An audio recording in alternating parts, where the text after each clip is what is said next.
and welcome today to tonight's Let the Number Do the Talking.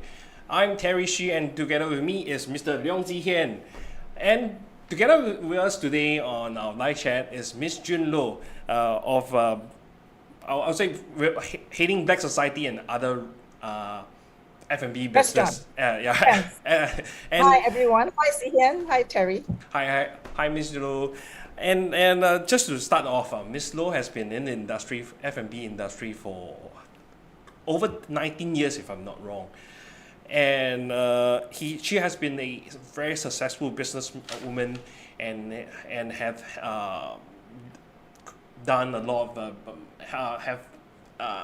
created a lot of headways in this particular industry, and of course over this span of 19 years have met a lot of difficulties and have also overcome them. And today we would like to seek her experience and also her guidance as to perhaps advise other similar businesses who are facing the same issues in this current pandemic.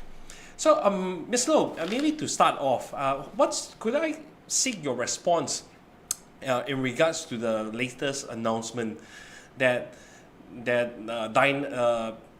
groups of 5 can now dine in at the F&B establishment? Yes. First of all, thanks, Terry, for putting me on this live chat platform.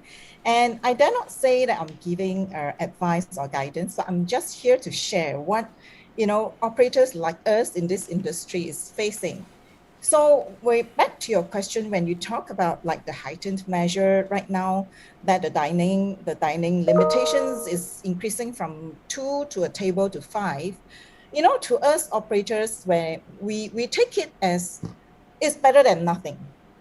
Okay, so it is with that kind of attitude that we are moving along. Although everybody knows that it is operating in an environment with restrictions and limitations. So the 5 to a table is one of which, and if you notice, during the past 1 month when they started with this dine-in ban and subsequently released it to 2 to a table, but ultimately, at the same time, they are not allowing music or even soft music to be played in a restaurant or in shopping mall. I feel that you are, people who goes out to spend, or they want to go to a restaurant, they also want to feel the ambience.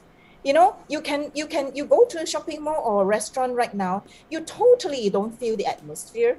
Everything is like so dead, with very few people actually in the restaurants, if you can see. And people actually equate it to maybe it is through online ring, which has proliferated during this pandemic, but I don't see it that way. I feel that during this time round, where I would deem it as our second lockdown, it is more or less where, okay, we have done it, we've been there, done that, with online ordering. We are slowly getting used to staying at home.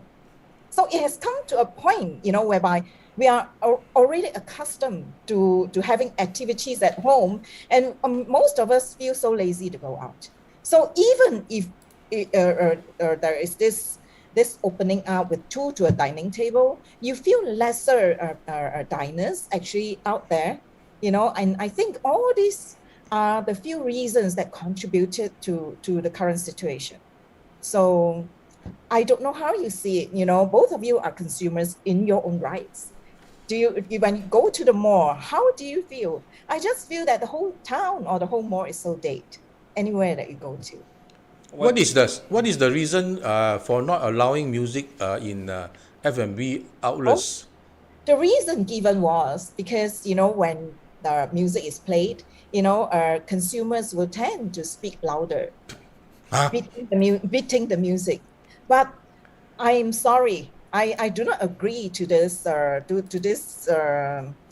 analogy, because we are not a disco where you don't blast the music.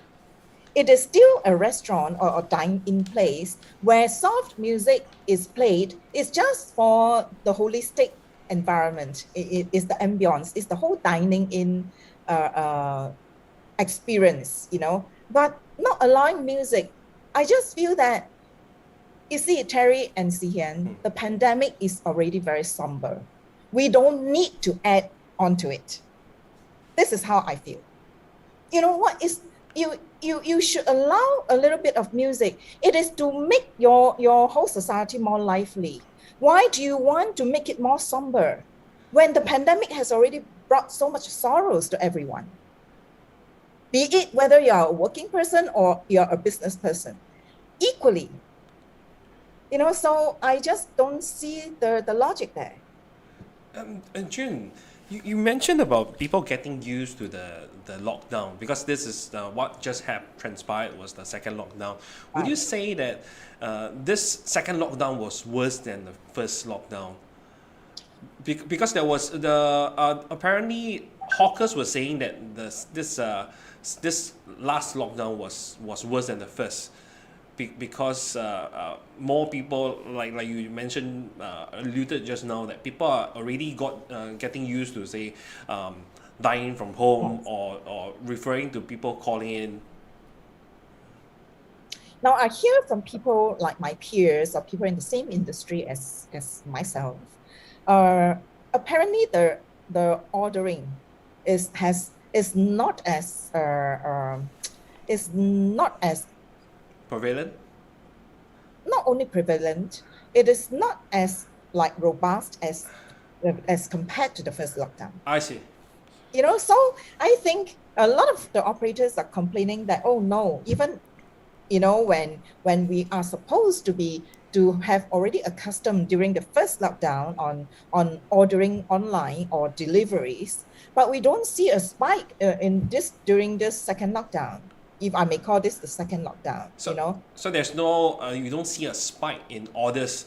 No, in fact, a lot of operators have experienced lower sales as compared to the first lockdown. I think, like I've said, I actually equate it to people are getting used to cooking at home. Mm-hmm. There are a lot more cloud kitchens out there after the first lockdown, where cloud kitchens actually has sprouted out. And then more home-based cooking and chefs, trying to do, some are even just doing single product, where they get thousands of orders, So I think, when your pie is only that big, to be shared among that many people, then each will definitely have a lesser share of the pie. Yeah. I'm curious, Jun, did you or other F&B outlets or did the F&B Association give feedback to the authorities that maybe they should allow soft music? And let me ask you a question. If I bring my own musical player to your restaurant, okay, right? Can or not? If the music is not from the operator, but from the guest. No problem, right? Customer. I am not sure about that. Well, since they don't allow music to be played, so a lot of staff, they will just follow according to the guidelines and don't allow music. So I don't think if you bring your own recorder, you can play your own. So Terry, you must try lah, then see what happens. Yeah, you can try. No. But I don't feel the logic. I don't feel there's a need to do so. Yeah, if you would ask my me. personal. It's just like I feel that the whole environment in the whole country is already so somber. You don't need to add salt to the wound. You don't need to make it more morbid. You should, in fact, soft music. I don't think it is disastrous to the whole pandemic. Right, when you already have 75% of your population vaccinated, during the July 12 opening up, where they increased the diners to 5, they still maintain that you can't play music in the restaurants. So I really don't see the logic there. I just find that through this pandemic, there's a lot of decision or changes to policies without any sound reasoning. They just change because they can do it. That's what I get from it. For example, all this social distancing, saying that you dine must be in groups of two, where in public transport we observe that This there's is the point I always bring up, yes. and I always argue, with people who fend for the policy. I always question, if you limit to two to a table, okay, I wonder whether you have heard of this joke. There was this joke that went around to say that, okay, I have a family of 6. I book a restaurant, because they limit to two to a table. So we sat at different tables, 3 tables. And then after dinner, we go back in a car in 6. So do you know where I'm coming from? Yes. Does that make sense? Yeah. And also, if you think that all this safety is, of course, I agree safe distancing is essential. But you have to also look at other conditions or other situations where like there are many queues, outside many restaurants where they don't observe the 1 meter apart safe distancing. Yeah, I can see it along the way when I drive. Right. Where like especially Tanjung Pagar, you have many people, the youngsters, queuing outside those Korean restaurants, Yes. but without observing any safe distancing, So I just wonder, like you brought up, like in MRT, in public transport, so Not just outside of restaurants, even at hawker centers, it's Yeah. very obvious that like you have the long queues and people. Yes, It's yes. impossible to observe the 1 meter, and there's also some funny photos going around where you can see that they follow the front and back 1 meter, but they go by the snake. So there are some. At one point where the person facing front and the side is definitely less than 1 meter apart. So they're just observing for the sake of like on the front is 1 meter but not on the side. Now you see, as a patriotic Singaporean, definitely we are all here. We are speaking up because we love the country. I am not against all these policies, to curb the pandemic, but I feel that if you do a lockdown, there must be sufficient measures to also help businesses and operators. And sometimes we need not go too stringent where it does not make sense anymore. So yeah, this is my take. Like the playing of music, you already don't allow like clubs, all these clubs to open. So and in which restaurant can you show me an example that they blast the music? I don't think so. Unless it's disco. Unless it's a disco. June, you package. mentioned help for operators. What Yeah. help have you been getting during COVID, last year and now? And do you think it's enough, too much, Before you answer, also could you cover on the issue of rent? Have you been getting any rebate from Yes. from your landlord? Now, I think that Singapore government has done quite a fair bit on relief or assistance, during the pandemic last year, during the lockdown. But I want to point out a few things. Now, we know that there are many government grants, that has been dished out. And I feel that we should let the authorities know that all these grants, you must reduce the bureaucracy in helping operators like us to apply for the grants easier. I have applied for some of these grants whereby when I applied it last year, until now, I still have not gotten anything.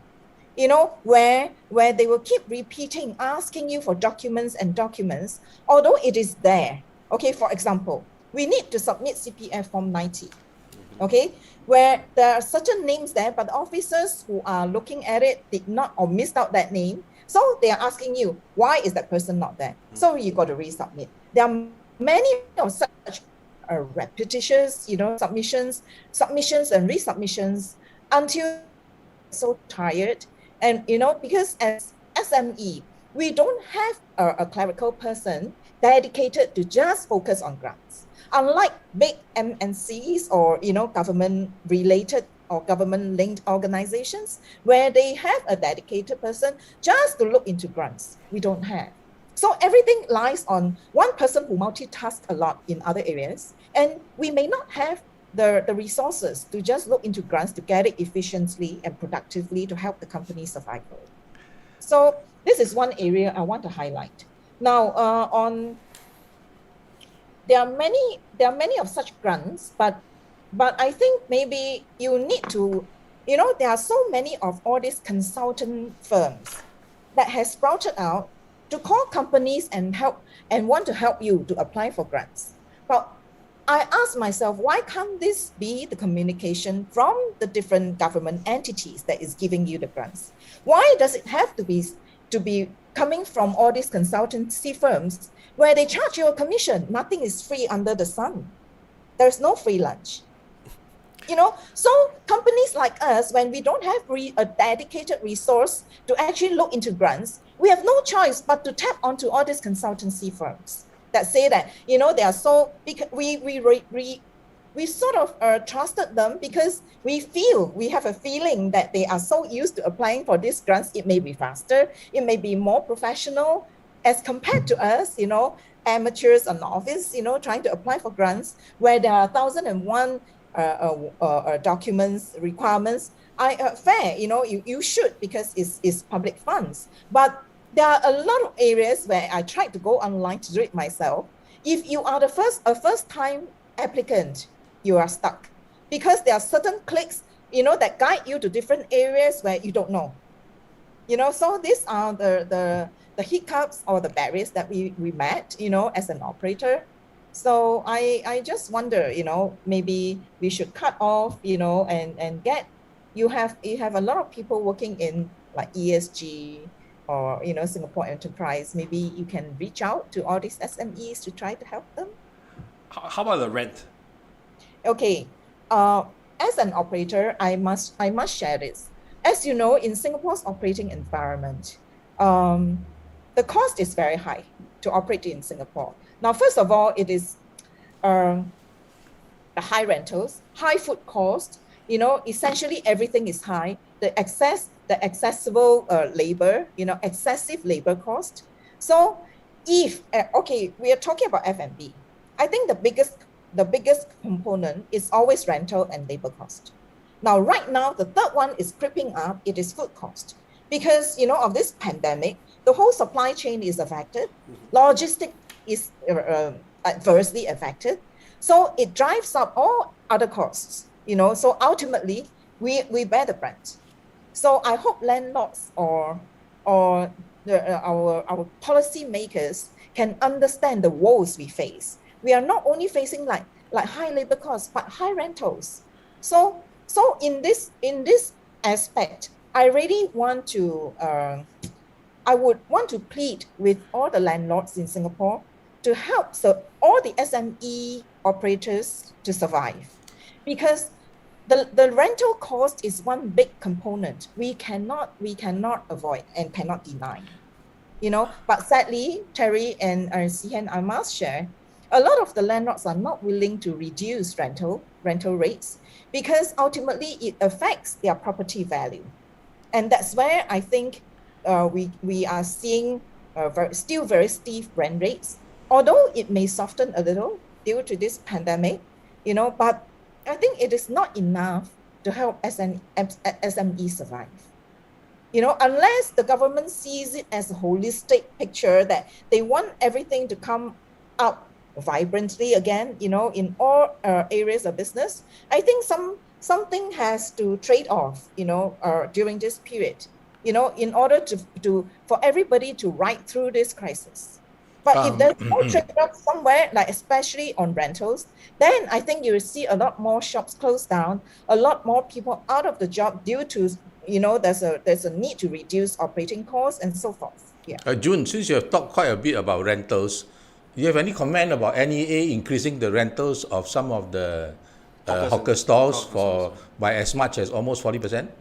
Now, as a common citizen, I really condemn this. Because coming from a government, you already know that people are suffering. Even if there is a need to increase any due to your own operating costs or whatever reason behind, I think you should hold it. It's not, it should not be during this crisis. During a period when people are already struggling to make ends meet. I think that is very insensitive, if you were to ask me. It should not be during this period. If you have any reasons to increase.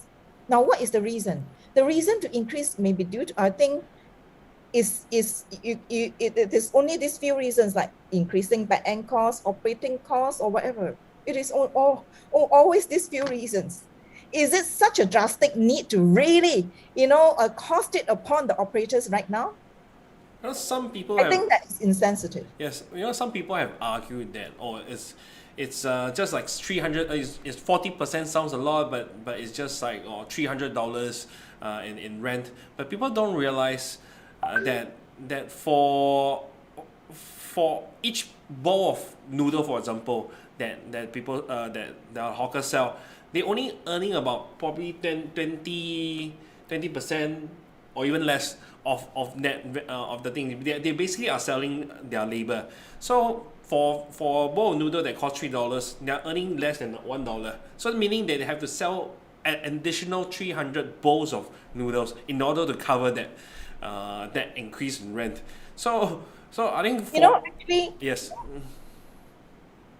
I feel that all these policies contradicts all the relief that they are giving. Right. Here, on one hand, you are trying to help. On the other hand, you are trying to kill. So what are you trying to achieve? I don't know. You know the usual saying goes where they give you a chicken wing, they'll take out one chicken, one whole chicken. So on the same subject, when all these costs increased by NEA, at the same time we recently read that there's an increase in electrical tariffs. Yes. Right. Now, again, I feel that it's such an insensitive thing to do. Any increase, I feel that you should hold, because you're already dishing out help, where your whole objective is to help.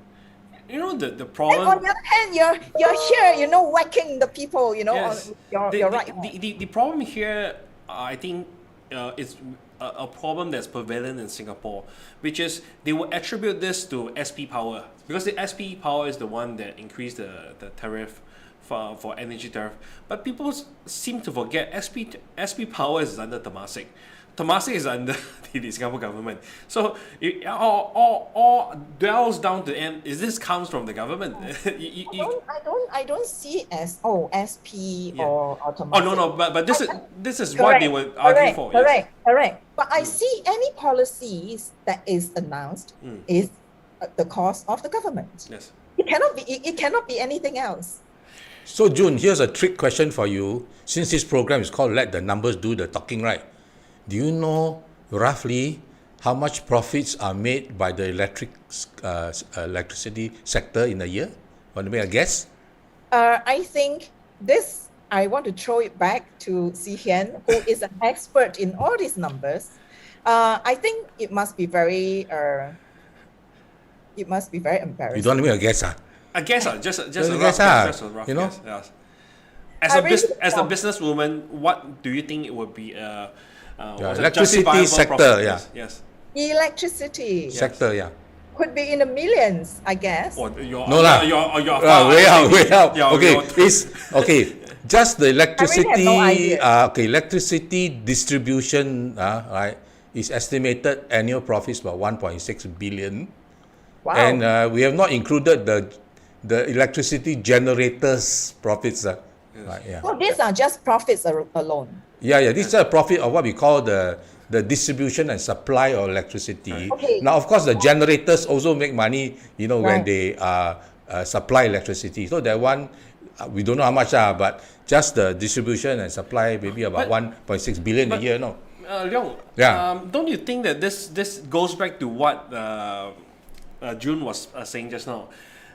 And no, by right it should be the generators who are earning most bulk on the money. The middleman or the SP powers should just be the administrator.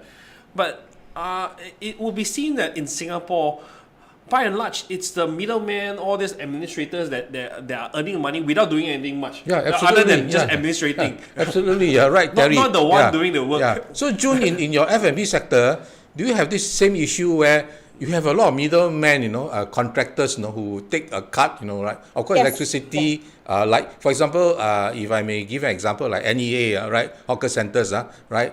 All these miscellaneous fees is although I believe NEA collects the money, but then they give it out to They had they give out to private companies. You see, so they have all these layers, which I don't know Right. lah. But you're in the F&B sector. What how do you feel about all this? Do all these middlemen and increase the total cost and the price to the consumer maybe? Definitely. You see, everyone knows in business, your main component is actually all the costs. You try to control costs. So any increase in any number, in any miscellaneous expenditure, it adds on, it actually adds weight. It affects your bottom line, so to speak. So be it $1 or $100 or 1,000, is still it means something, to an operator in this kind of environment. Now, there's a saying, I've learned in my course of business. Every cent you earn is every cent you save. So I feel every cent is equally important, whether it's 1 cent or $1. So I really hope, especially when you just said, when SP Power and all the profits that I'm hearing is in the billions, the more it provoked the anger in me as a citizen. Why are you increasing costs and adding burden to not only households, but to businesses, into your community at large? Why? What is there a need to really earn more money? I don't know. It's someone's peril, your happiness. Okay, before we go to the audience, Is this the kind of mentality and attitude that you want to instill in society? Hello. Hey, Terry, I think June getting worked up already. Yes. You can get fired. Jun, It is not a matter of conversation. Yes, correct. It's our normal human logic of Correct. things, or our normal logical mind that's thinking. Yeah, if we want to go on this route, right, there's a lot of things we can Endless, say. yeah. For example, I still can't find it hard to understand why Singapore needs 5 mayor and each one paid 660,000. Yeah. Oh, anyway, Yes. June, you told us a joke, so I must tell you a joke relating to F&B lah. Now Yeah. this one, Terry, you know very well lah. What? Recently they set up a task force, to help hawkers to figure out how to do more online ordering lah, delivery lah, blah blah blah. Oh, right. So of course the question a lot of people ask you is, you mean COVID after almost 1.5 years, then you start to have this task force? And then what the most funny part is all the discussions, all the media reports not a single word, as you put it, about cost. It's all about more orders, more platforms to get more revenue, but nothing mentioned all about cost, as you have said. I mean, why can't we just perhaps consider reducing the rental for hawker stores? Nothing in the media. Because Total silence. They don't want to cut their revenue. Do you know the commission they charge for online ordering? 30%. Because Just operators 30%. Yes. you have to rely on all these vendors to actually deliver, right? Yes. It is 30% commission. Correct. Yeah. So I just wonder how it sounds to you. On the commission part, before I forget, people don't realize this, that when you situate your business in a mall, it's not just the rental you have to pay, but certain malls, certain property owners also requires you to pay a cut of your earnings. Yes. Now this is the part where I think if you have heard of SG TAF, where they have actually embarked on this project to negotiate with all the big landlords in Singapore, and they have concluded with this code of conduct, for all the leases, tenancy agreements in Singapore. So this is one part where I feel that they should entirely remove the GTO component, which is a percentage they tax on your gross turnover. Now this component still stays, but they have removed the whichever is higher. Okay, so it's either the structure may be your base rent, plus a percentage of GTO, or a higher percentage of GTO, whichever is higher. For example, your X dollar of rent plus 1% GTO, okay, or 20% of GTO, whichever is higher. So they managed to remove the whichever is higher, but the GTO component still stays. Now, this is one part I want to share, okay, where I feel that this small percentage of GTO, okay, to maybe smaller malls, or I don't know, maybe it's the quantity or it's the matter of quantity number. The amount of paperwork, resources, time dedicated to actually calculate each tenant's percentage of GTO. Now, is it worth the while, the income in total? Is it worth the while in having all these resources just to track the GTO of each tenant? This is my question. Shouldn't this amount of GTO be removed? Why must you tax on your operator, whereby your income is already secured with the rental, with your rent rate? Jun, are you aware of any countries that have such a practice when it comes to having the tenant to? No, I only know Malaysia has it because I have shops in Malaysia. Okay. Malaysia has this practice as well. Is practice? I heard that it follows Singapore. So it's Singapore influence policy. I heard from the landlords there. Okay, June, now that you are warmed up already, time for us to, it's not befitting us if we don't ask you a funny question, okay? You were talking about, you have to multitask then you don't have a dedicated person to do all this grant, blah, blah, blah, right? How come you look so much prettier and younger since the last time I dined at Black Society? Is it because less work, less business, more relaxed, or is it COVID stress, or what? I think as operators, right, sometimes I want to share this philosophy where I think it is not new to you. It is, you look at this glass, is either you say that, why do I only have half a glass? Or you would think that, oh, I'm thankful I still have half a glass. So I choose to say that I'm thankful I still have this half a glass of water. So I move along with this kind of attitude. I just take one thing at a time. I just look at solutions to problems that I face each day, and I think that's part of life. So when I take it as it is part of life, well, probably it's just part of life. I don't feel that I'm looking younger. In actual fact, I feel that I'm so much older in heart. When you face with all these crises, all these problems that is forever, perpetuating, one cannot feel young. Would you say this is the kind of mindset that a entrepreneur must have in order to succeed? Yes, you have no choice. I think it is not only entrepreneurs. It is as a human being. I feel that we always should adopt this attitude. Comes what may. I want to share this song. Que sera sera. Whatever will be, will be. Hey, Terry, you are the best example, Why? You kena 5 POFMA and 2 investigation of contempt of court, 1 criminal defamation, 1 defamation, and you still going strong and stronger. And still put on weight every day. Well done. You want to ask me this question, you have the spirit. Throw back the question to you, Terry. Yes. You don't look at all a person where he's facing all these charges. Mm-hmm. So how do you combat all this? I think the problem that they have, right, is that the more they do it, the more I get used to it. So it's like, the first time maybe you I get paranoid, I get stressed out, but the second time is like, oh, okay, again. Then third time is like no different from a visit from a friend. So it is just what the mindset you are trying to promote here, which is what's the point worrying over the issue? What's the point being fearful of the issue? You have to address the matter. And running away from the problem cannot be the solution.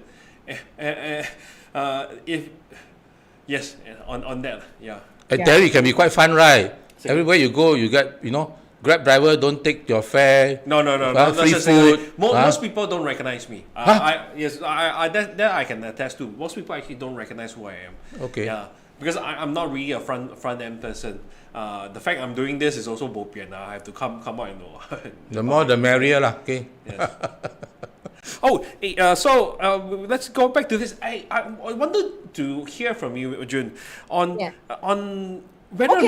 whether or not the application, right, the applications being made so tedious is actually a intended outcome to Surely. for people not to apply. Like it's so it's just like what all these welfare schemes that sends you around the different agency, and eventually a lot of people give up along the way because it's so tedious. Well, I have no comment on this after I don't get in trouble again.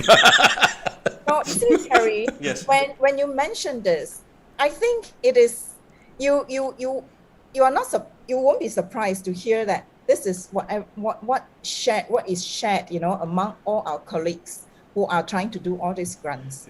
They are just saying, hey, we are like beggars, things like that. But I just want to actually beckon, and for the authorities to look into this. Like all these reliefs are really very necessary and it's very helpful to every single operator.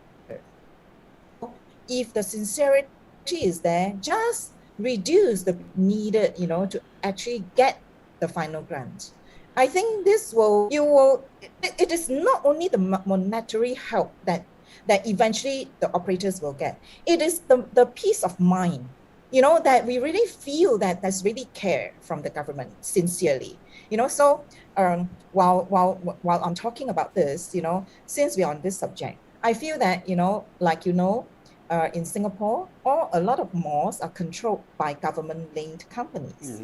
Be it CapitaLand, Mapletree, Capoland, JTC, and now the latest, the new on the block is NTUC. As we know, SPH is also in the game. SPH. So I hope all these organizations will really Have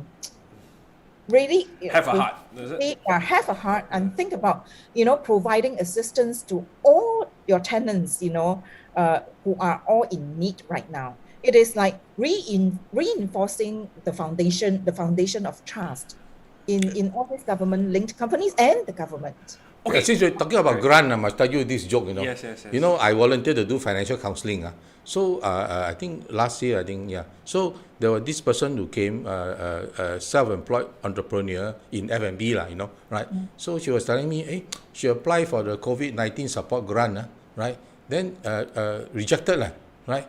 So then, then I said, then you ask what's the reason, I said, no, they say you cannot tell me the reason. So anyway, after you do financial counseling for 20 years, you probably know the right people. So I asked around and I figured out what was the problem. I tell you, you'll die laughing, right? She ticked the wrong box.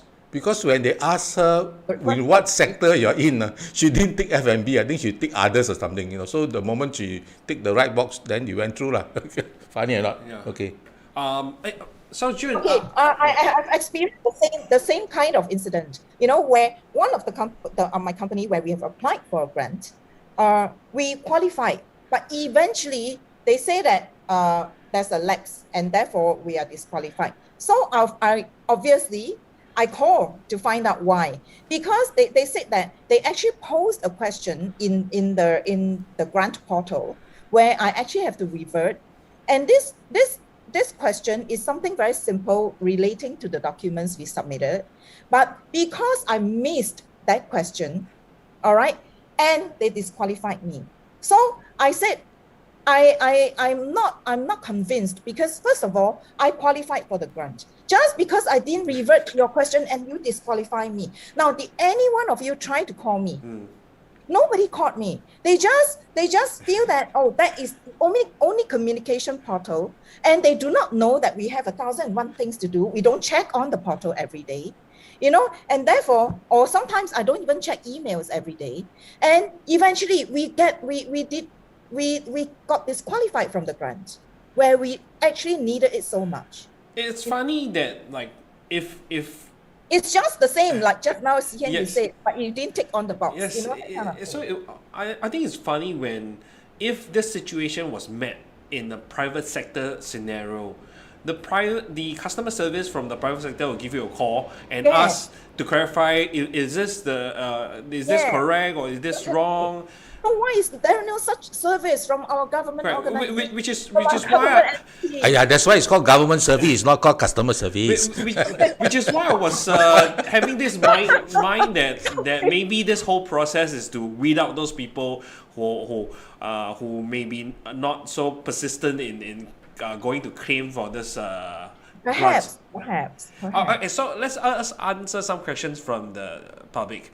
So Desgo is asking, is Singapore's F&B scene oversaturated with restaurant and eating joints? Definitely. In my personal opinion, definitely.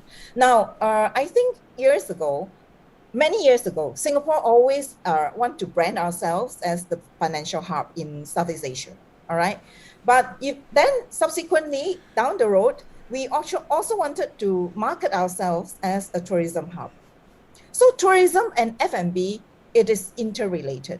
You know, you cannot promote the other without the gastronomic element in tourism. So F&B in Singapore is definitely saturated because our population base is very small and we don't have enough tourists coming to Singapore.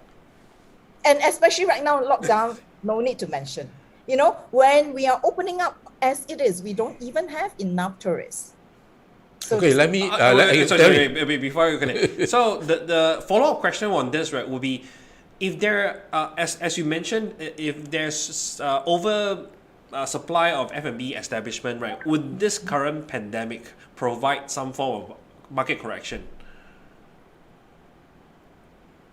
Yes, Terry. I was actually inclined to think that it's like a correction or a consolidation of all this F&B, you know, maybe there's a saturation. But no, you can see that there's an average of 800 over F&B eateries opening up every year, including, I think this maybe, because this year has not passed, but in 2020, you know, there was an average of 800 new operators opening. So I don't know how to equate this scenario. But the thing about this market, this so-called market correction, right, is that I have the sensing that small market players will be forced out because they don't have the deep pockets to tide over. But for the commoderates, the people with the deep pockets, people who are backed with like from the GLCs or etc. or connected in some way or another, would have the ability to stay on, and certain monopoly will be formed. I would say in the F&B. Like if you go to any malls, right, it's always that few chain restaurants, F&B outlets that you're looking at. True. Like I'm not saying they are, but you are talking about like the brands like Bread Talk, Ya Kun, etc. And at the end you see all this, but the mom and pop F&B outlets, right, maybe so-called priced out from the market because they don't have the ability to stay on, especially with say their tenancy agreements, the rent and all this pandemic. Now you see, Terry, this kind of scenario, you know, there's always two sides to a coin. Yes. When you see this scene, you know, forming, like the monopoly stake of certain brands or certain government-linked brands or operations, are good and bad. You know, the good thing is, okay, you're talking about a correction of the F&B industry. But the bad thing is you're stifling the entrepreneurship in your citizenry. You know, the enterprising spirit, you know, that one has. And when this happens, it is also stifling creativity, where you don't see new breakthroughs, there are no innovations, you know. So there's, like I said, two sides to a coin. Okay, let me give you my take on the, like you said, two sides of the coin. Let the numbers do the talking. Let me give you the statistics. You know, I've been analyzing labor statistics for 20 years. And they look very strange now, okay? Listen to this. Now, in the last 15 years, the growth in local PMEs professionals, managers, and executives in the last 15 years, the growth was over 380,000, 15 years. But in the same period, 2005 to 2020, we granted 630 over thousand new PRs in the same period. So what the data is telling me is that a lot of PMEs, right, might have moved out of the category called PMEs.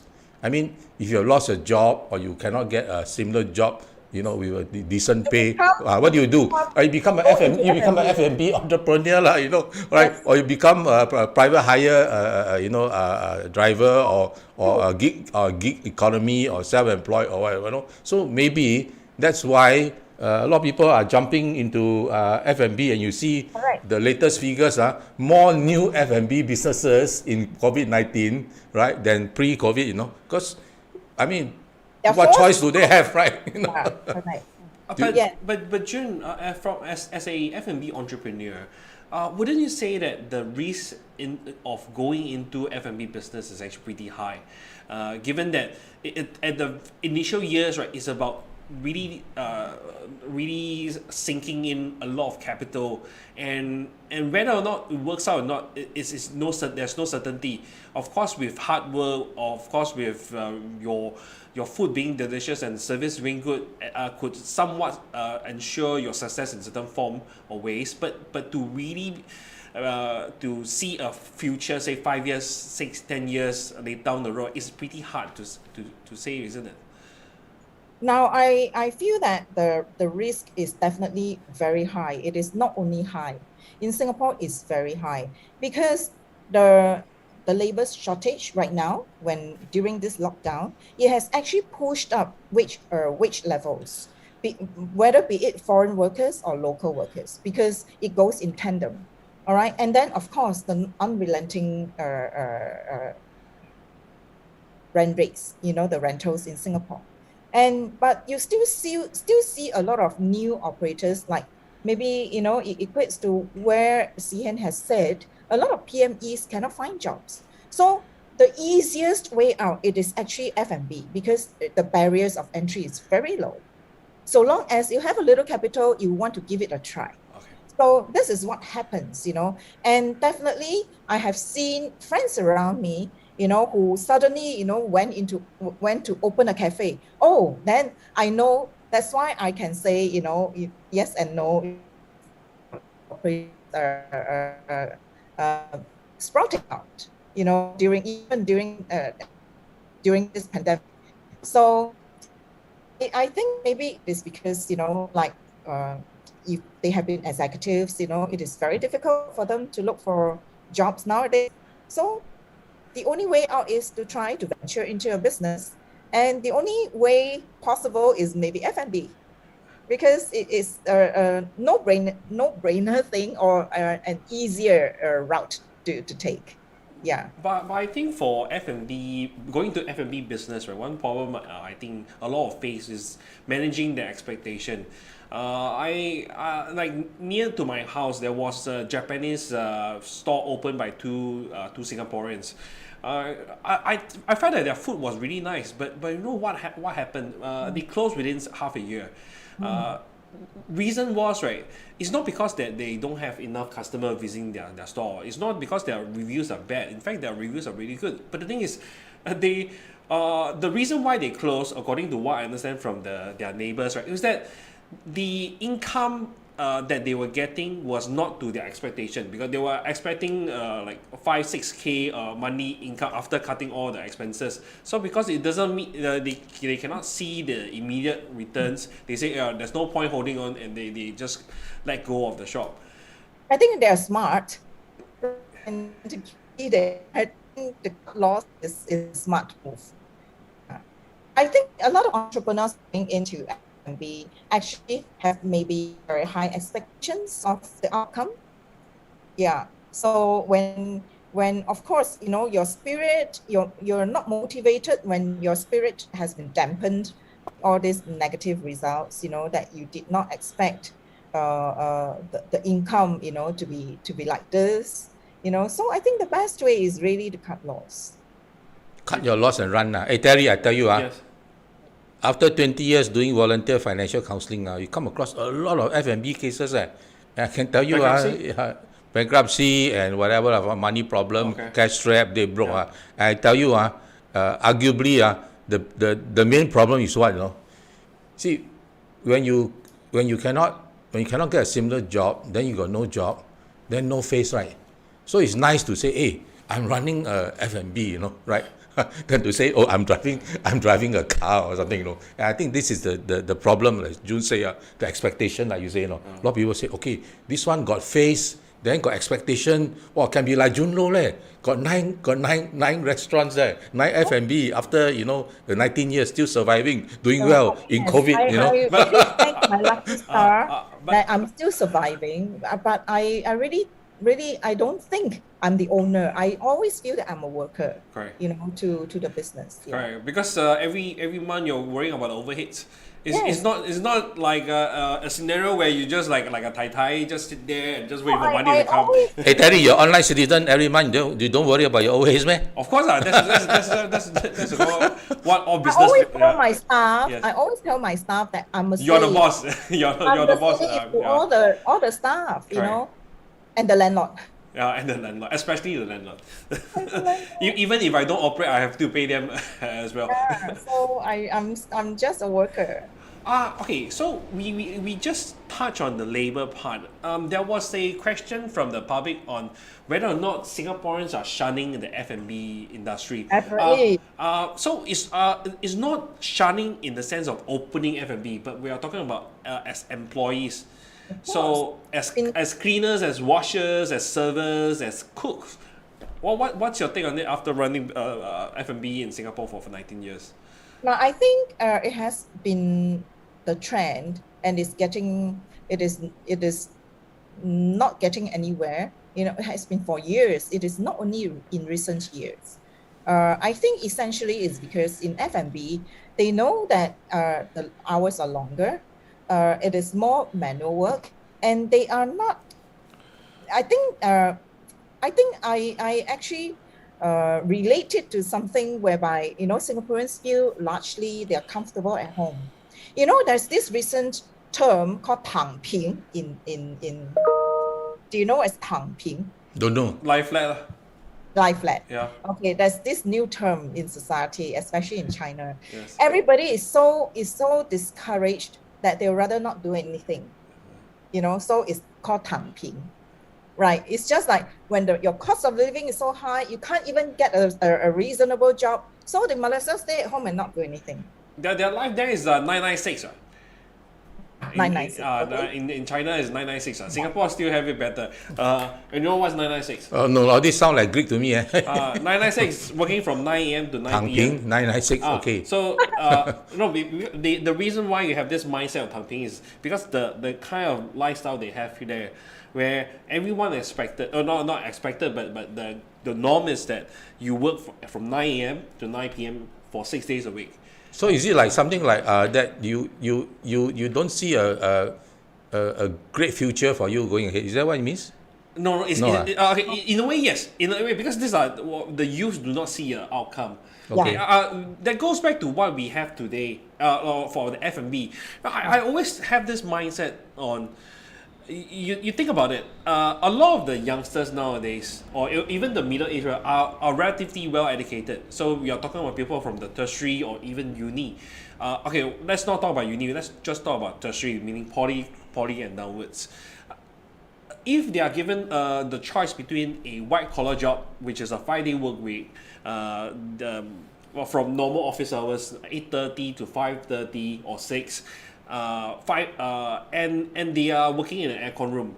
Conversely, right, for the same pay, you work in the F&B industry, 6-day work week, 12-hour shift, and this does not include all your preparation from a home, traveling out.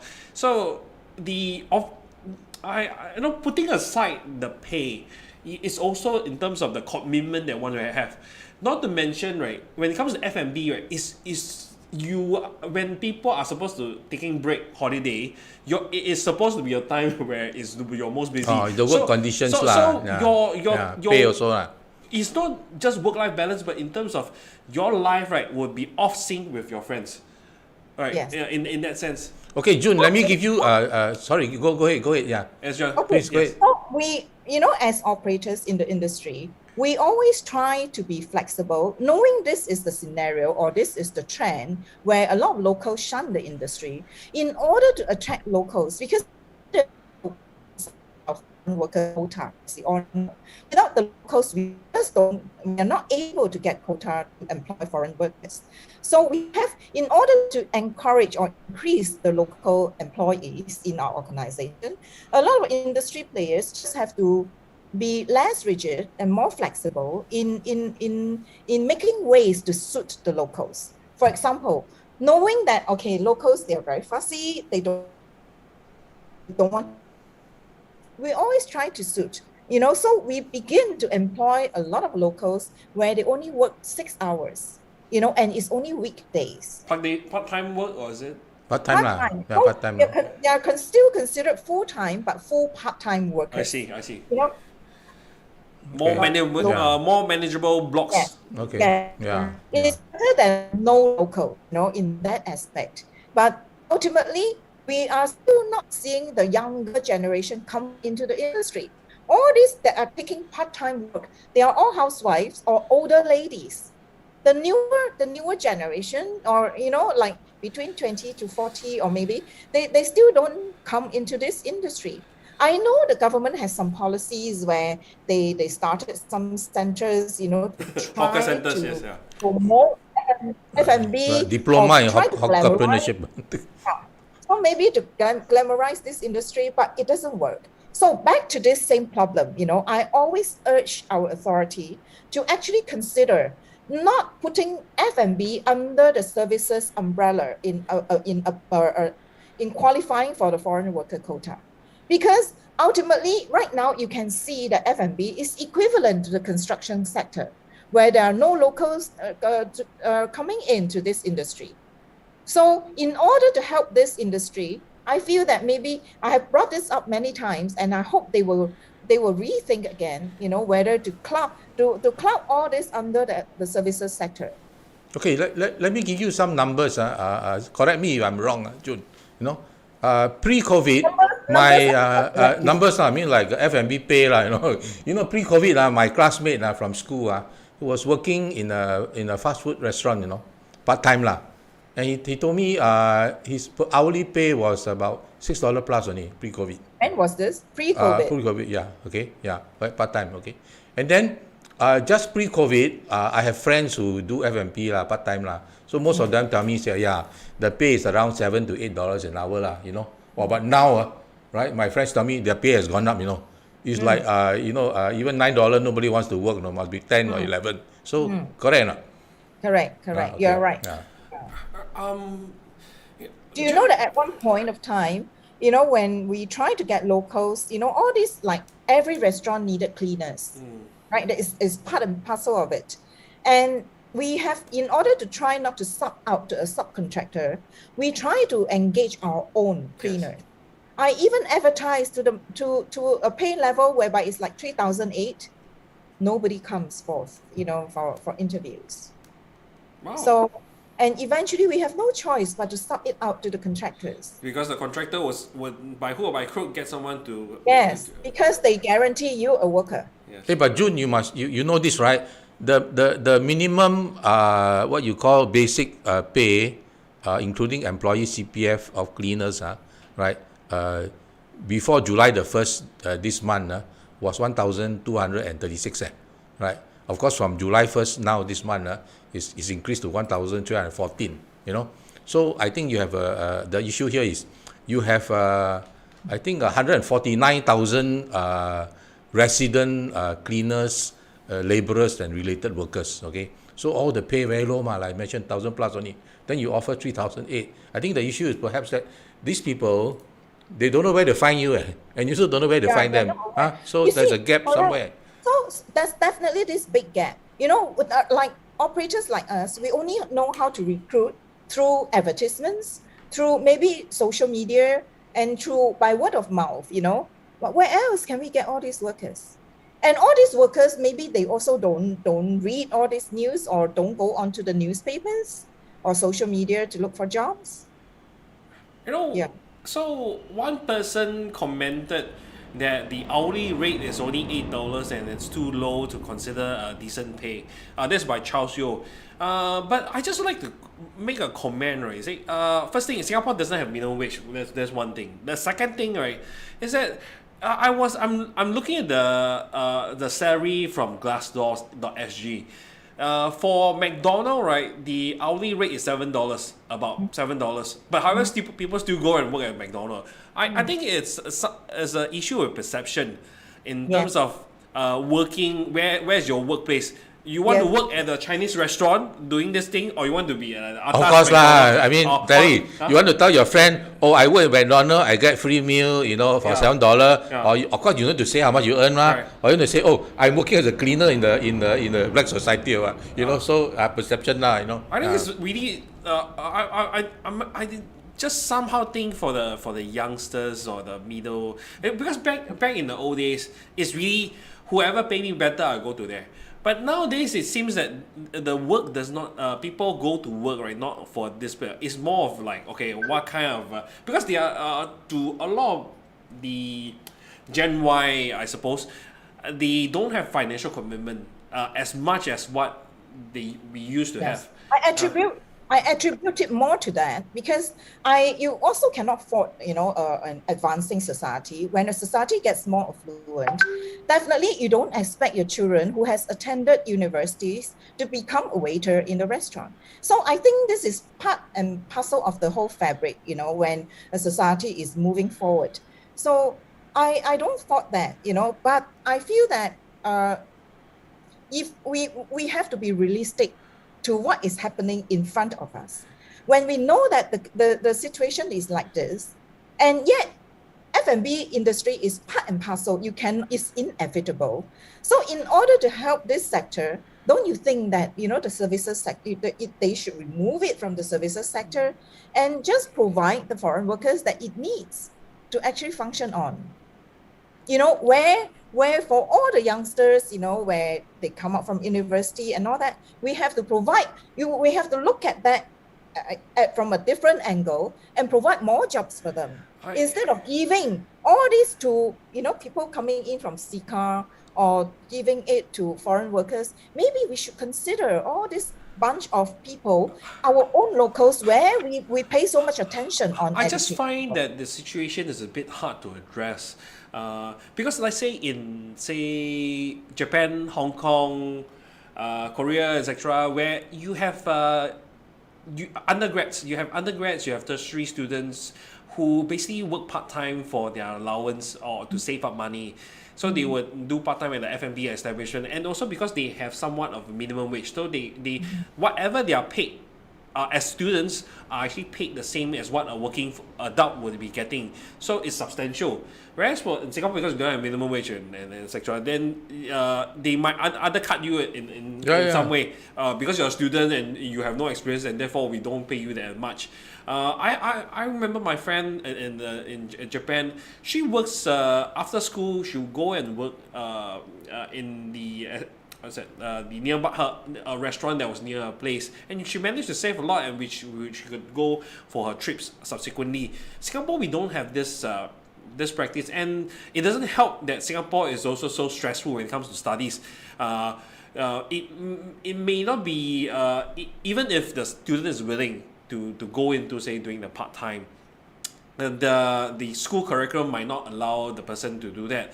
Not to mention the parent might staff the student with a lot of extra curriculum, like go and study music or go what. Terry, you hit right on the nail lah. The root of the problem is no minimum wage. Right, I mean, one thing is minimum wage, and also you have this conflict in terms of the environment is not being freed up. I think one good example on minimum wage is as we has always been saying, the gig industry, this creation of this gig industry, where you have a lot of the people who are like casual workers, laborers.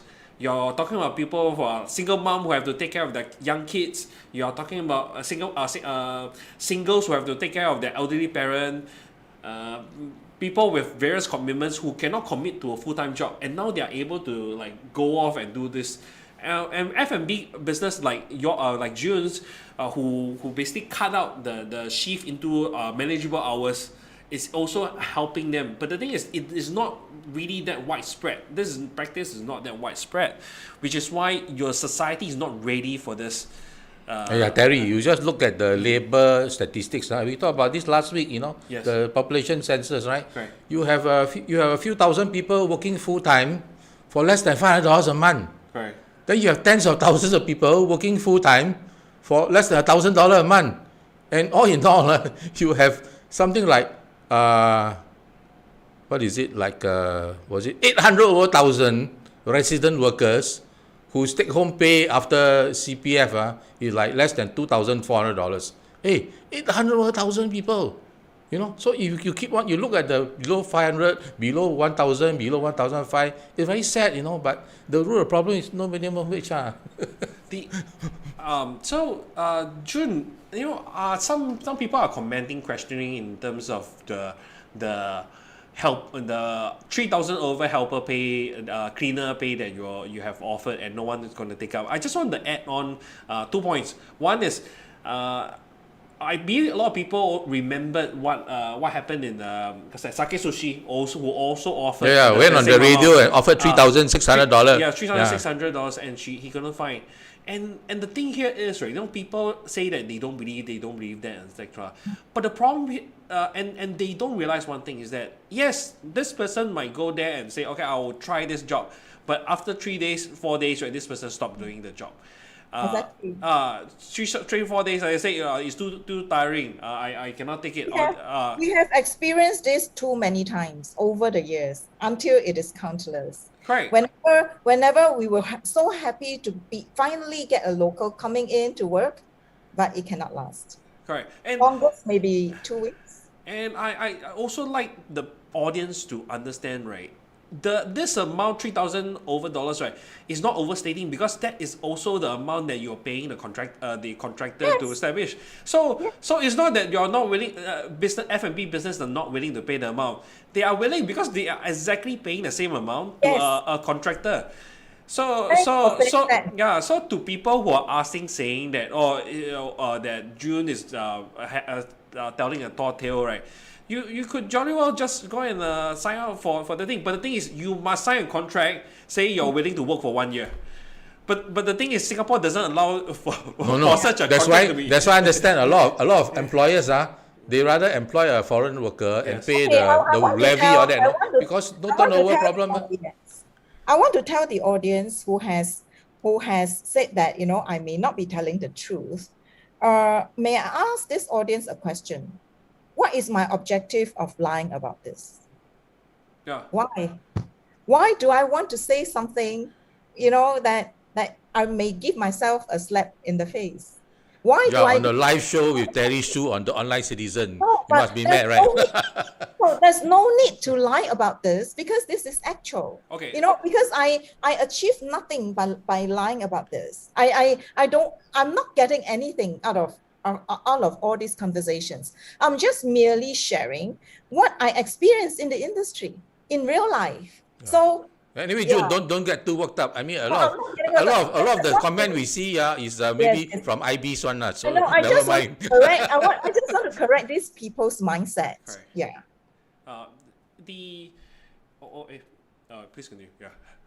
Oh, so, sorry, Terry, just now you're talking about the middleman. Somebody told me for cleaning contract at the hawker center and the mall and all that, food court, that the contractor is charging something like 3,000 or 3,000 plus per cleaner, whereas the cleaner only get like 1,003. Is that how it works? My understanding of the contracts, right, for all this hawker centers, right, is not on this, or is not based on the cleaners, because the contract is based on per store, right? How much they pay. So, for example, the usual food store, they will pay $300. For the drink store, you pay more. and then you will just calculate, and then this will be based on tender. Oh, okay. I think what some people have done is they take the total, then they divide the number of cleaners, then it work out. So something this like that lah. one, this Yeah. is just pure business okay. calculation. So let's say and normally it's the tenderer who offers the lowest price. So the contractor would have to then calculate, consider. So if I bid this price, and how much profit will I get if I were to pay each cleaner this amount? So what happened in the past, which we reported on back I think a couple of years ago, is that you have contractor underbidding, and then eventually unable to provide the service to the hawkers because the amount they bid was too low, and they could hire not enough cleaners to do the work. So June, let me clarify this. Are you saying that if you have to hire through a contractor, you would have to pay 3,000 plus in any case, right? And so you try to hire direct. Is that what you're saying? Okay. Yes. Because if we hire direct, then this headcount is under the company where we can they are locals and we can qualify for more foreign worker quota. Okay. Hey, do you, like some people say, cheat that just put a phantom local worker there, in order to get more foreign worker quota? Is that prevalent in the F&B sector? Because a lot of people tell me, a lot of people do this, I think a lot of operators won't do that.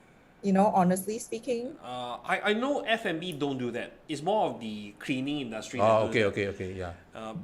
Because the thing is. Yeah, because you must have 5 locals in order to get the other 5 non-Singaporean or something. No, it's not like that. It's one Singaporean for I think 3 or 4 foreigners. So you have scenarios, right? I think they go by percentage. Like you have 55% locals to support 45%. That's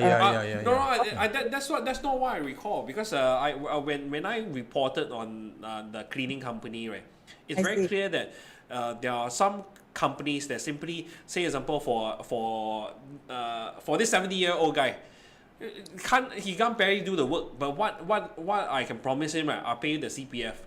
So in the government's record, right, this person is hired under this company, and therefore this manpower count, right, is under this company's name. And because that's the case, right, I can apply for how many work permit under this. I think on this issue, June, you clarify this for me, because I think you made a very good point, that the F&P shouldn't be lumped into the entire services sector. Yes. Because I come across cases where, because they are in the services sector, the whole company can be all non-Singaporean. Because under service sector, you have as long as you have 50% or something who are locals, and local can be all PRs, right? Then the other 50% can be 10% foreign worker from certain country, then another 25% from Malaysia or what, So at the end of the day, I've come across quite a number of companies where the entire workforce don't have a single Singaporean. Because they lump all this into the services sector. Under the services sector, it covers all the executives in the finance sector, in the law, in the legal sector. In all these professional services, they are all under the services sector. So to lump F&B, which is in dire need and lack of locals, I just feel that it is unfair. It's just equivalent to the construction sector where there is no locals willing to come into the industry, So I think they should remove and extract F&B out of the services sector, and you go by, maybe you can tackle it the same way as you do with construction projects, where each project that you have, you apply for the certain number of workers needed, then you approve or you don't approve. Maybe it can be something like that. Jun, maybe you can help me on this something. For the 3,000 over for the cleaner job, right? Is it one person, or is it like 1 or 2 person, or is it one person serving one particular restaurant?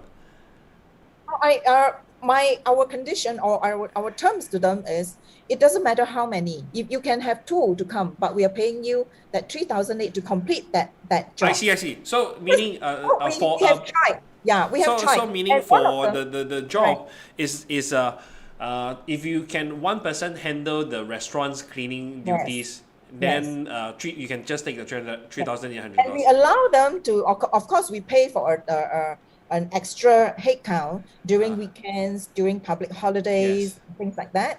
And we have actually tried to engage locals before, and it is husband and wife. So they come in different hours, you know, just to complete the job, you know, for one headcount. I see. Okay. Some they arrange in that manner. Okay. So I think I can understand and explain to the audience on this. You see, the thing is, Baksim says that he met an elderly cleaner who is paid $50 a day for a $12 job.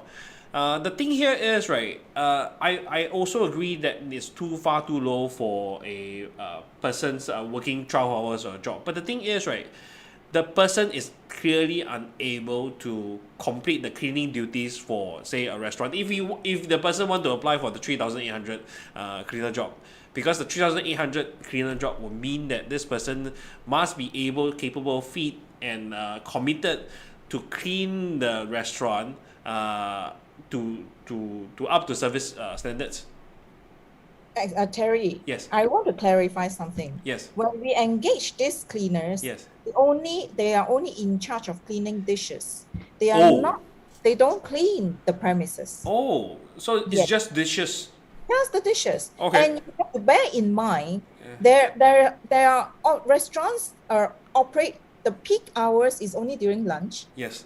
And dinner. Yes. There are other hours whereby you and I can wash all those dishes. Yes. We don't need a cleaner. Correct. I've done waitering myself, and I know that. So it is a give and take. You cannot say that it is not like if you are there like from maybe 11 until 10 o'clock at night. It is not every hour you have so many dishes to wash.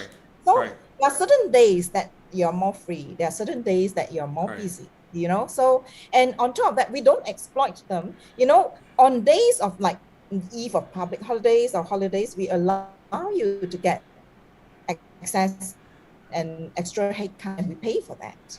You know, well, so on this issue of headcount, on this headcount, let me tell you a joke. Okay, a lot of people they tell me, hey, you know, I go to the branch, I go to the outlet.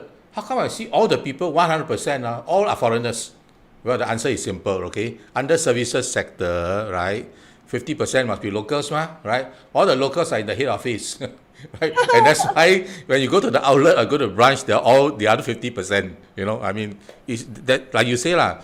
Service sector is all encompassing, so you know, you get such strange anomalies happening lah. You see, we have experienced this scenario long enough. You know, I think it is more than 10 years. We already know. So can we come to terms with it and be realistic about this? Right. That just no matter how you glamorize it, the F&B sector is just like the construction sector. The locals won't come in. I think it's unfair to ask specific industries, right, to try and change when it's the whole society that is having this problem. So for construction itself is also the same. You're asking educated Singaporean who has studied all the way to tertiary to go and do something that is hard, backbreaking and at such a pay. If and I think all down to the fact that because there's no minimum wage. I think it's because there's no equal.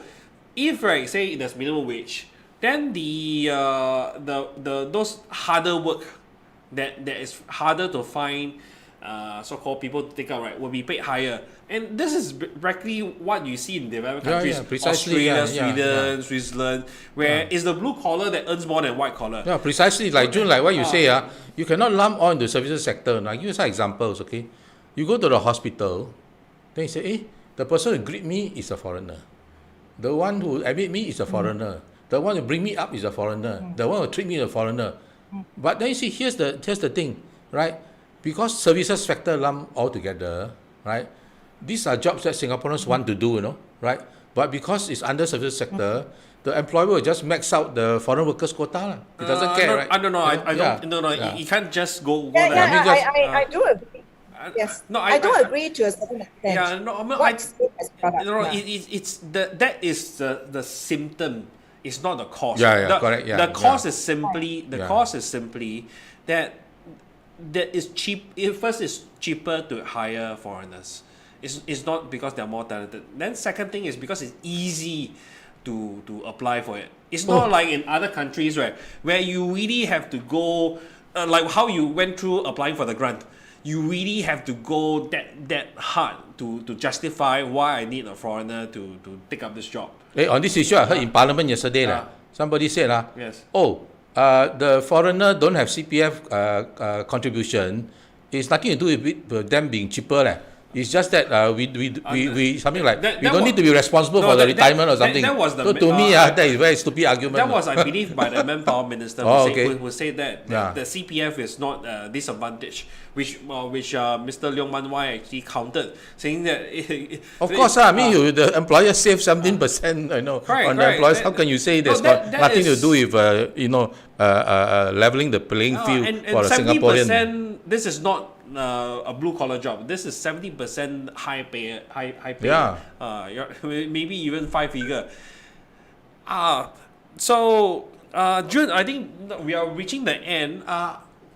Would you like to just probably come with some suggestion in terms of how the government could help F&B business in surviving this pandemic, or is there any way forward in terms because I believe this pandemic is going to stay with us, which already has been reclassified as endemic. So given this situation, right, how can F&B business evolve and survive?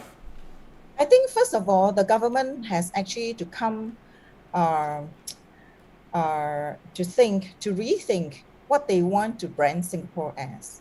If you still think that, tourism is part of the sector that we want to brandish ourselves, then I think everything is really inevitable. Okay, so if it is here today, in order to make the whole Singapore or our whole business environment more vibrant, then I think help is needed for the F&B industry. And in order to revive and create all this enterprising spirit and innovation and creativity among the nation, then I think they have to first deal with the rentals, and not make business costs so excessively high, because it will stifle all people trying to come up with new ideas, new concepts, to make the whole economy or the whole ecosystem more vibrant.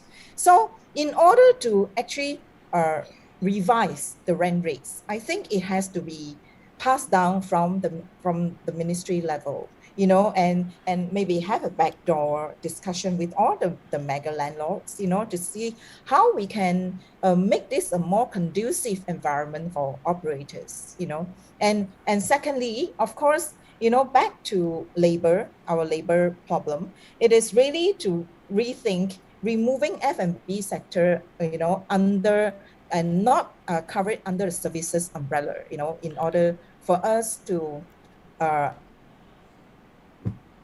survive, because labor is a very important component in any F&B setup. Correct. Without labor, you can't service your customers. I think the next thing is I think increasing CPF rates is already here to stay, where they have said that they're supposed to increase in 2020 or 2021, but now they have delayed it another year to 2022. But is this really necessary to increase this? Increasing CPF rates ultimately means is increasing business costs. Right, and then the worker get less take-home pay also. And I tell you, this is a vicious cycle, because when a person has less less take-home pay, less take-home pay, or what do you call that? Spend your spending limits. Your spending power, The spending power. It doesn't recycle back into the economy. So this one is on the point of increasing CPF contribution. This is opening a huge can of worm. Because end of the day, the worker is not helped. Anyway, and the poor employer has to cost more. It's not the only one who I would say the one benefiting, right, is actually from the government, because the government, right, basically essentially has increased flow of CPF money Yeah. into it. So in terms of its cash flow, right, it's going to be much easier for And the them poor to- consumer may have to pay more, right? Maybe they're going to charge higher price. Or well, reduce the we- portion of food. I think reducing CPF rates and not increasing it actually has many benefits. First of all, you're helping your business enterprises, in Singapore to actually curb with all this forever, like it's like perpetual increasing business costs.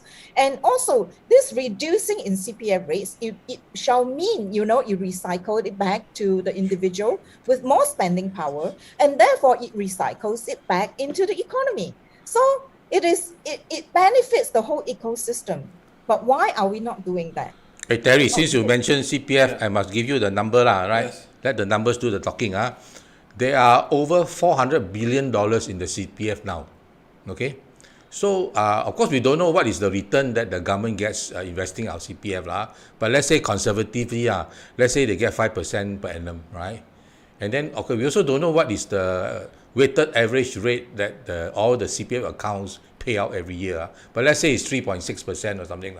So if the return is 5%, then the payout interest to members is 3.6, then the difference is 1.4%, right? Now you take a calculator, you multiply 1.4% of 400 over a billion, right? You're looking at something like $6-7 billion a year, into the government's, account or something okay. Yeah. So Terry, that's the answer to your remark about CPF. No, And it's really a huge kind of when it comes to I increasing. have one more thing to add. Yes, I have please. one more thing to add. Apart from, trying to, get the landlords to really, be a little easier on the rentals, and then, reducing CPF. And the other thing that they should consider, it is to reduce the levy rates, the levy charge on the foreign worker. Because the levy is forever going up. And I feel that shouldn't they have one blanket rate for all the foreign workers? So how much is the levy now for F&B worker? The levy actually fluctuates with every month. This worker, let's say worker A, his levy will be different as compared to next month. It may be a case like. But roughly, how much is it now? And the number of workers. Okay, it ranges from $300 to $800. $800 per worker. Okay, where the bulk of it, yeah. So the bulk of it is on the $800 or $600 level. So can we not look at like a simple levy, for example, $300 across the board for all foreign workers? Wouldn't it help your businesses while you're still collecting income? Okay, Terry, Yes. you know how much government collects in foreign worker levy in a year?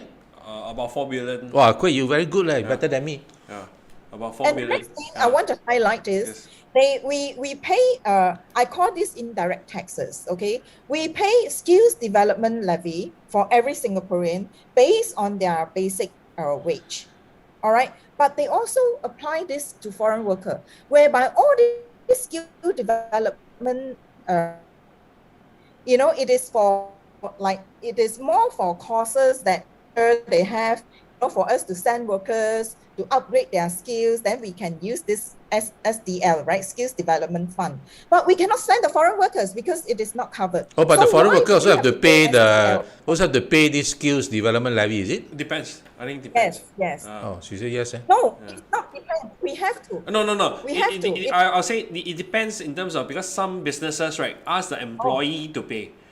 Got like that one, man? God. Ask the foreign worker to pay the levy? You have to understand, not all businesses are the same. Oh. So some for businesses, like June definitely is not the kind of employer, but there are a lot of employers, right, who have come to deal understanding with their employee, right? So all this and the other stuff, right, will be paid off by. So of course it's not permissible, but the thing is, for the person to come in and be accepted, right, then of course they'll be okay to. Wow, so you're saying the employer don't care You ask me pay more, I ask the worker to pay. Correct. But actually, realistically, I really feel that the authorities should look into this to actually help businesses. Okay. And then, No. and then ultimately, when the business environment gets vibrant, more business is generated. Correct. You still get back your same income, from your GDP and from your GST and whatever. I frankly, I don't think levy, right, is the right way to use to control, so-called control the use of foreign labor. I just want to ask, like, from an employer point of view, right, what's your view on paying foreign workers the same as locals? I don't think it's fair. I think foreign workers should be, our locals should be paid higher than foreign workers. But wouldn't that be like a differential? Yeah, discrimination. No, it's not discrimination. You're creating a situation where the employer basically would prefer the foreign worker to begin with. It's like a self-perpetuating scenario, isn't it? Where because of this mindset that, because okay, let's take it. If you were to refer to most other developed countries, right, which of those countries, right, have the practice what Singapore has, where the foreign worker coming in, legal, not those illegal stow-ins, we're talking about legal foreign workers, right, going into the country, right, are paid any lesser than the locals? But honestly speaking, Terry, Yes. I don't see there's a great difference between foreign workers and locals right now. They are almost on par because No, yes. I totally Yeah. agree. That's my point. Because Correct. at this moment, right, it's no longer about your mindset, because you're already, plus the levy, right, paying the same as to the what you will pay for a local. yes. So that's my point. That what's the point of the levy, right, when the levy is there to dissuade you from hiring? So if, right, given the opportunity as an employer, I would definitely prefer to hire a local. Definitely. I would definitely prefer to hire a local if I have a choice. The reason why I hire a foreigner is only because no local want to take up the job. I got a job. So in the things, the issue here that we have, right, I think in the whole labor market is that it's just that we started off. I think this problem that we have here is not 冰冻三尺非一日之寒. It's not something that's created like for the 4 or 5 years ago. It's created from probably 20 years ago, 90s onward, where a lot of the Singaporean locals were priced out from the market. Where because really you have the flood in, or all these people who are paid 1/3 or half what locals are being paid for. Hey, Terry, let me give you a recent statistical example to the issue you have raised, okay? Yes. Now, recently, you saw in the news, Philippines nurses temporary ban cannot come to Singapore. Correct. Okay? Yes. So, of course, then I go and look at, all the whatever statistics Yes. on the pay of nurses lah, okay? Now, the starting pay of nurses in Singapore, right, is about 1,800 Yeah. starting pay, Yeah. okay? But there's one healthcare institution, the starting pay on the website is 1,600 only. But what is nursing what, home, yeah, but what is unique is there's an asterisk there, it's a note there that says this 1,600 Yes. only applies to nurses who are on the CPF scheme. So exactly like what Terry is saying, the Nurses are paid foreigners lesser, yeah. probably get paid much less. Which is also, I think, is unfair, because they are providing the same work. So it doesn't make sense. Singapore is really uniquely Singapore, where I see no reason how to justify paying foreign workers lesser, just simply because they come from somewhere else. Okay, I have a suggestion actually. It actually ran through my mind for many years. I do agree that since they are doing the same amount of work, they should be paid the same. Let's not discriminate. But I think we should also curb, because allowing a foreign worker to come here to work is a privilege, Yes. right? It's a privilege given. And we should at least curb them, it is to curb all these job hoppings by the foreign workers. We should at least curb, like, if let's say you apply your work permit or whatever passes that you're holding, it is like for a good of validity of 2 years. Then within these 2 years, you're not supposed to switch employer. I think this is at one way trying to help the businesses locally, and also to show that, there's a difference between foreign workers and local. And in fact, that I believe in other countries is the case. There must be some difference, In other countries, yes, I believe that's the case. Because the employer has to be the one applying for the Right. exemption. You are the sponsor. You are the person responsible for Singapore is a bit different. Singapore, it's the first employer that's hard. The subsequent one then is easy. So a lot of people, I come from the engineering industry, previously doing fire safety. So you have people, right, willing to come into Singapore at a very, very low rate. So for 2 years, right, I'll work slave labor for you. And then after that, right, when I want to renew my thing, I'll skip to another company, which I can get for much higher pay. So it's just a lot of the foreign workers coming in. It's just for the first contract is just a jumping board. Hey Terry, let me give you the statistics to what you just said, okay? Yes. The unemployment rate for foreign workers in Singapore is 0.8%. Yes. The unemployment rate for PRs workers in Singapore is 2.9%. Right. The unemployment rate for citizens in Singapore is 4%. Right. So you can see that for a foreigner, by hook or by crook, you know, he will work for a job, whatever the pay or the condition. Yeah, you will find a job, right? Because I just got a choice. Okay, so that in a sense make life a bit more difficult for Singaporeans. I just want to answer to like this Hawkeye's point. Foreign workers are not spoiled and hence they are more tolerant to taking harder jobs. That's nonsense. Because foreign workers, when they come, they have to. Most workers they pay referral fees, so they have to pay off their referral fees first before they can consider keeping on their job. And if they were to say terminate their job, they say surrender, the employer can just cancel their permit and they have to go back to where the country come from. A Singaporean, let's say, if they are faced with the same situation, if the work is not satisfactory or it's too tough or they have their own difficulties, they can just try their termination letter or 1 month in advance and they just walk off, which is what Zihian has always mentioned. Foreign workers are preferred because it's a 2-year contract. It's a 2 no matter what you do, you torture the guy every day, you cannot run away. Slave No turnover problem. So I feel that they should look into all these policies. Policies you must always, from time to time, you have to review. It doesn't mean that it has to stay there for decades, without any changes. How can that be when life has been, catching up, everything has changed and your policies is still stuck there for so many years? So Jun, can we have your last word on the issue of F&B business? Since we're actually nearing 2 hours. Yeah, we overrun by 17 minutes already. Hey, you are the longest we've ever had in this program. Okay? My last parting word is, I think I've already spoken quite a fair bit, on what the challenges, the difficulties, operators like us are facing. We just hope the authorities give a little listening ear to the rent rates that we are facing. I think in order for us to sustain and survive on, I think rentals are very important.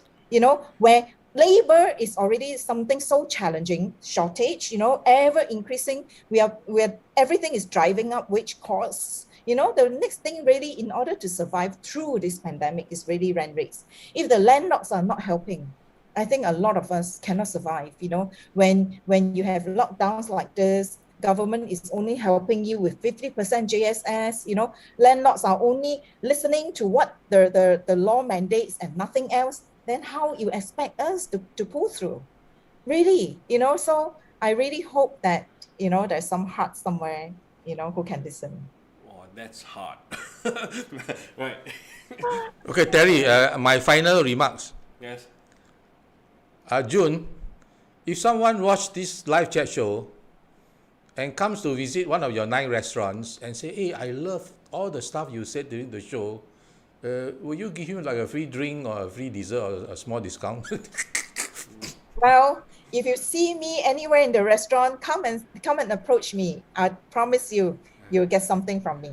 Okay, thank you. That's my final say. Yeah. Okay, so before we leave, I just like to note to the audience, right, that we're gonna have a live chat with Lim Tian this coming Friday. This coming Friday to talk about the discussion, the ministerial statement that was issued on Tuesday, which is yesterday, over SICA, and also of course all over other issues. So tune in to the live chat. It will be streamed on Facebook, YouTube, on Friday 7 p.m. 7 p.m. Yes, 7 Okay. p.m. Yes, so do join in and then join the Q&A and the discussion. We're going to hold roughly the same format as what we had. Yes. So Sure. thank you, Jun. Thank you so much, Terry. Thank you, Jun, for coming on this session and staying with us for so long. Thank you, all the audience, for yeah. tuning in. Yes. You know, I'm just sharing Yes, my yes. experience. Which Hamidi is asking which restaurant. Maybe you would like to feature what restaurant? Which are the 9 restaurants that you have? Oh, I run 3 brands or 4 brands. You know, one is Black Society. Under Black Society, we are in Vivo City. Under Black Society, we have 2 sub brands, 1 sub brand, but 2 outlets called Masa Artisanal Dim Sum Cafe. It is creative dim sum. You can find them in Orchard Gateway and in Great World City. We have Central Hong Kong Cafe, the street food Hong Kong, you know, what you normally get, you know, when you go Hong Kong. We have 5 of them. You can search for it on the website, and also Greyhound Cafe in Paragon. Oh, that's a lot. Yeah, come and visit. Before anyone say that, oh, this is a boss who's earning a lot, she also have a lot of overheads to be worried about. Oh, okay. I have one last parting word then. Yes. You know, in any year, we always have to take care of all the expenses first. The boss may get nothing at the end of the day. So keep that in mind. Correct. It's only if there's any leftover, then the boss will keep. There may not be, okay, just to let you know, there may not be any leftover. But on the contrary, if there's anything else that is short, you know, and cannot be covered by the revenue, the boss has to take out money from the pocket first. So the boss will always be the last one who benefits. So please bear that in mind. Correct. Oh, amazing. Okay, so thank you so much for your time. Yes. Thank you. Good night, everyone. Good night. Thank you. Bye-bye. Bye-bye. Bye.